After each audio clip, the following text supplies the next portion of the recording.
Hey guys, what is up?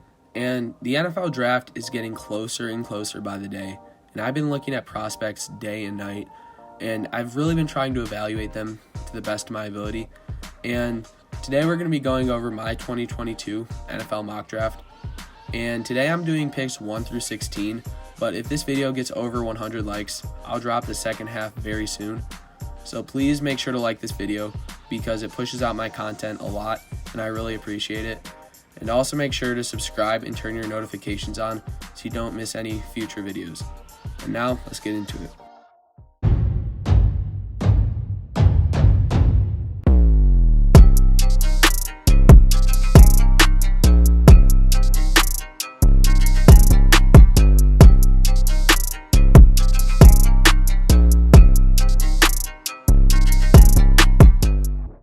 So with the number 1 overall pick, the Jacksonville Jaguars, I have them taking Evan Neal, offensive tackle out of Alabama.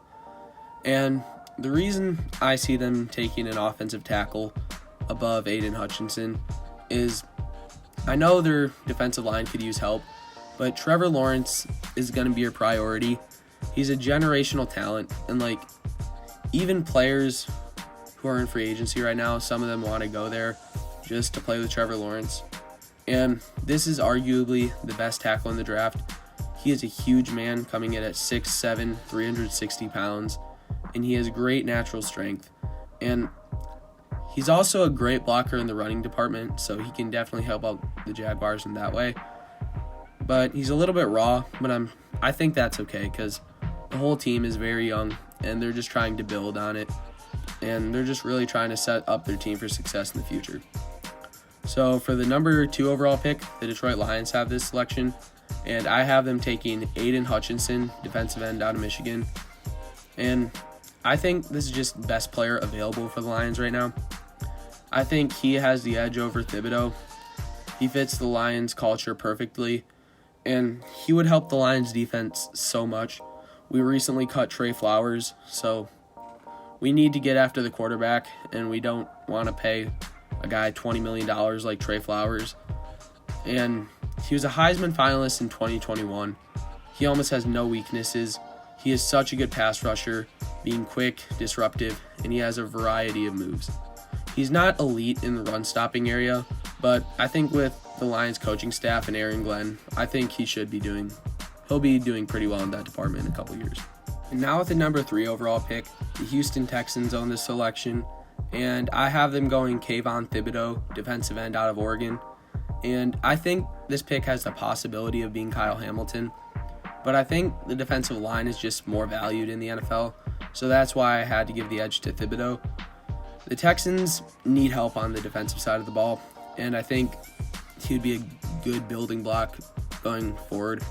And they had one of the worst defenses in the NFL in every single category, and Thibidoux would be a monster off the edge and really put pressure on the opposing team's quarterback. He has so much talent and so much potential in this league, and he would be a great cornerstone for the Texans to build on. He's a bit smaller than you'd like, but his strength and power is more than enough to make up for that. And now with the Jets at number 4, I have them taking Kyle Hamilton, safety out of Notre Dame. And coming in at 6'4", 220 pounds, he is definitely not your typical safety. And with the Jets losing Jamal Adams a couple years ago, and they also may potentially lose Marcus May this year, I feel he would be the perfect pick to boost their defense. And even though safety is typically undervalued in the NFL, Hamilton has the versatility to basically play anywhere you want on the Jets defense. He's a great athlete, he's very fast, he has great ball hawking skills, and his build is very strong. He's probably the best safety prospect in a long time, and I definitely think he would be a rock for this Jets defense. And now at number 5, the New York Giants have this selection, and I have them taking Ikem Ekwonu, offensive tackle out of NC State. And if the Giants are going to keep rolling with Daniel Jones, they need to boost his offensive line. I think Ikem Ekwonu has the potential to go number 1 overall. I think he and Evan Neal are both that close. Ekwonu has a great build and athleticism. He has sky-high potential.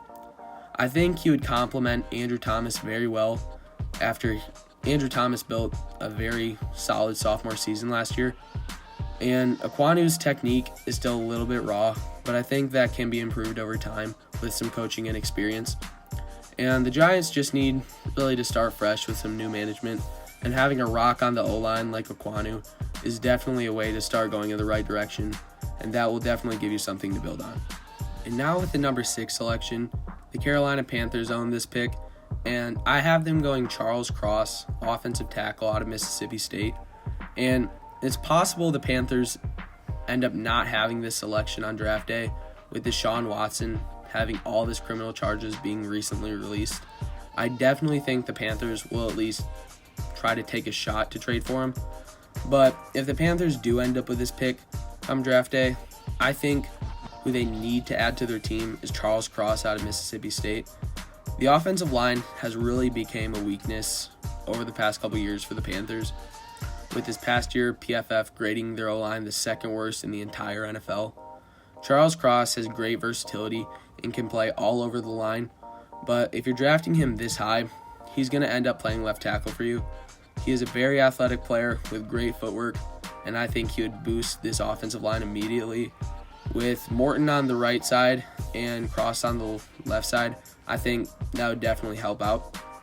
And what I think a lot of teams need to do is draft, when a lot of teams tend to draft their franchise quarterback before they build a team, but I feel most teams, what is right for them is build a team before they draft their franchise quarterback, so your quarterback doesn't die like Joe Burrow or Trevor Lawrence.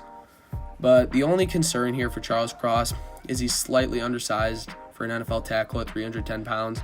But again, I think his athletic abilities are so outstanding that you can let that slide. And now at number 7, the Giants have another selection. And I have them taking Travon Walker, defensive end out of Georgia. And the Giants have another pick right here. And I think they will stay consistent by continuing to try to dominate the first level. But this time I have them going on the other side of the ball with Travon Walker out of Georgia.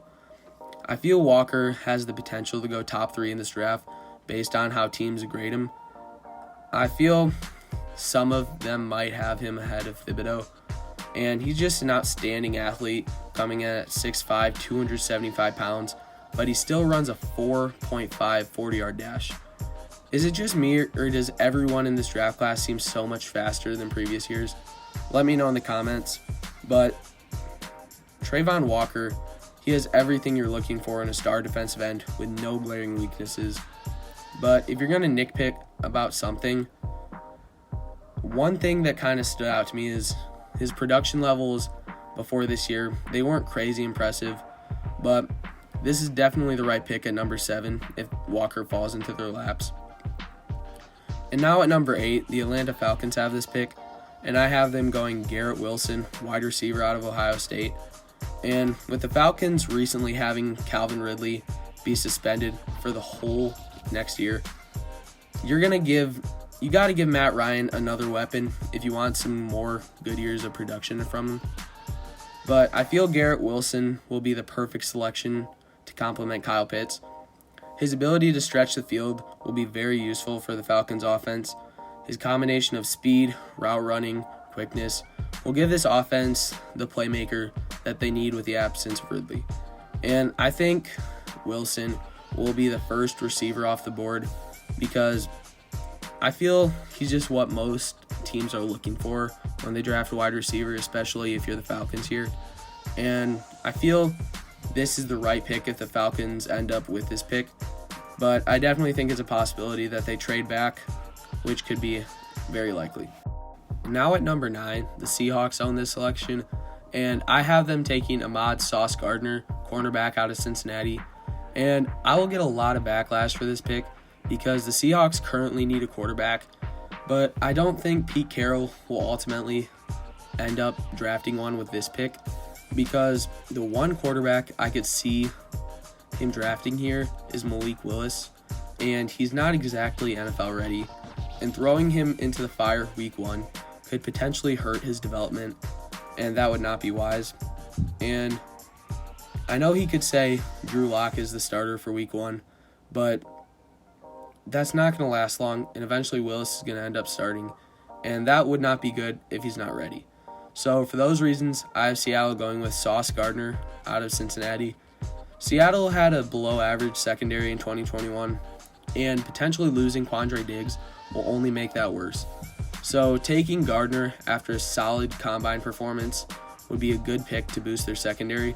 He is a great man corner with elite instincts, and he also has good speed, great size, and he has good press capabilities.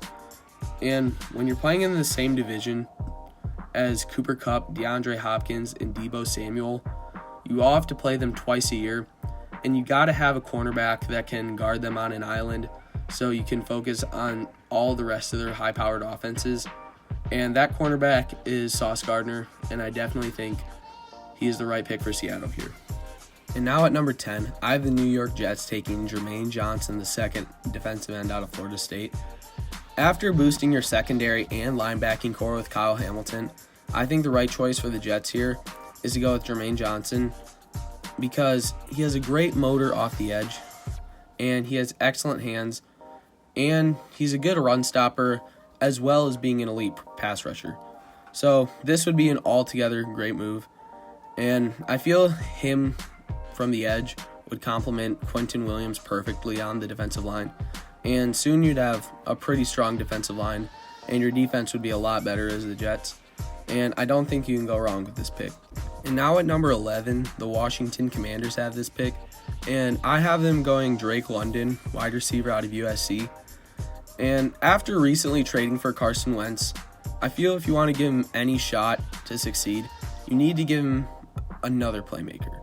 London is one of my favorite players in this draft because of what he could turn out to be. He has very good potential, and I think he could be a very dominant receiver in this league.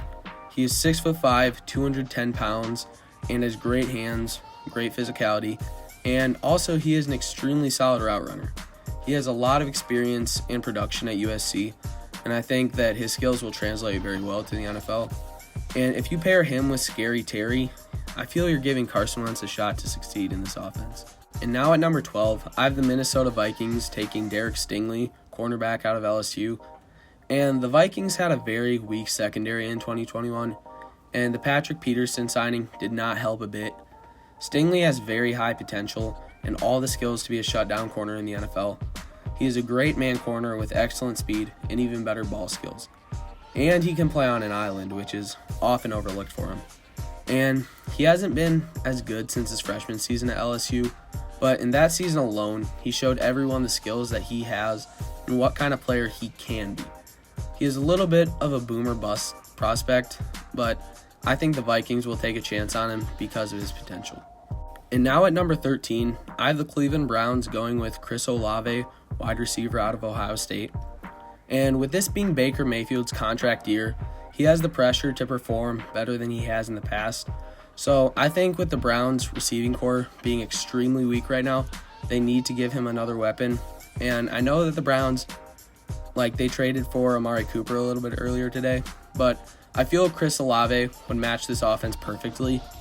And even though most people don't give Baker credit for it, he has a sneaky strong arm, and the deep threat of Olave would give this offense the playmaker that they need desperately. Olave has great speed and is extremely shifty, and he is an elite deep threat receiver, and he also has decent route running ability, which most people don't give him credit for. And I feel that the Browns, they might not do this anymore for trading since they traded for Cooper, but I still feel Olave would be the right pick for them, and he would match their offense perfectly.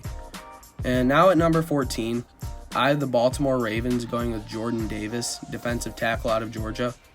And with Calais Campbell getting up there in age, the Ravens defense is a little bit weaker than it was in the years previously. And I don't think they can go wrong with Jordan Davis. He showed everyone at the combine what he can do. Guys that are 340 pounds are not supposed to be able to run a high 4.7. That is just absolutely nuts to me how a guy that is this big can run. He's faster than Patrick Mahomes. And this guy was just a freak at Georgia. If the Ravens could have Davis fall into their laps here, I think they would be beyond happy. He is an elite run stopper, which would be great for the Ravens, having one of the worst run defenses in 2021. He isn't as gifted as a pass rusher, but the Ravens aren't really expecting to get that here, so I think they'll still make the selection. So at 15 here, I have the Philadelphia Eagles going with NAKOBE, linebacker out of Georgia. And with the Eagles having back-to-back picks here, this is a chance to get some building blocks for their young NFL team for the future. And if the NFL learned anything from last year, it is that having dynamic linebackers like Micah Parsons, it can really upgrade your defense immediately. So I think the Eagles have to go NAKOBE here. He's a great player, and I'm not saying he's as good as Micah Parsons, but I do think he has that kind of potential. He is a very versatile linebacker that can play in many different defensive packages. He is very gifted as a pass rusher and also isn't bad in coverage. His run defense isn't elite, but he can definitely get there. So I feel this would be the perfect pick to kick off their trio of picks. And now with the Eagles' second pick here, I have them going with TREYLON Burks, wide receiver out of Arkansas. And with it being in their second pick here, I think they have to go to the offensive side of the ball and get a receiver to complement Smith and help Jalen Hurts. Burks is my favorite player in this entire draft, and I don't see any scenario where he isn't a star wide receiver in the NFL. He's basically a combination of Deebo Samuel and A.J. Brown, and if that doesn't sound scary to you, you're going to be surprised. Burks is a big-bodied receiver, clocking in at 6'3" and 225 pounds. He has great hands, is an elite route runner, and he has crazy jump ball skills. And giving a young quarterback like Jalen Hurts, a guy like TREYLON Burks, that you can just throw the ball to whenever you're in trouble, that will help Jalen Hurts' development in a big way. And they cannot go wrong with this pick. So that's pretty much going to wrap this video up. So if you like the video, please consider subscribing and turning on notifications so you don't miss any future videos. And remember, if this mock draft hits 100 likes, we will drop the second half of this video soon. So make sure to put a like on this video so we can drop the second part. So that's pretty much going to wrap this one up. See you next time.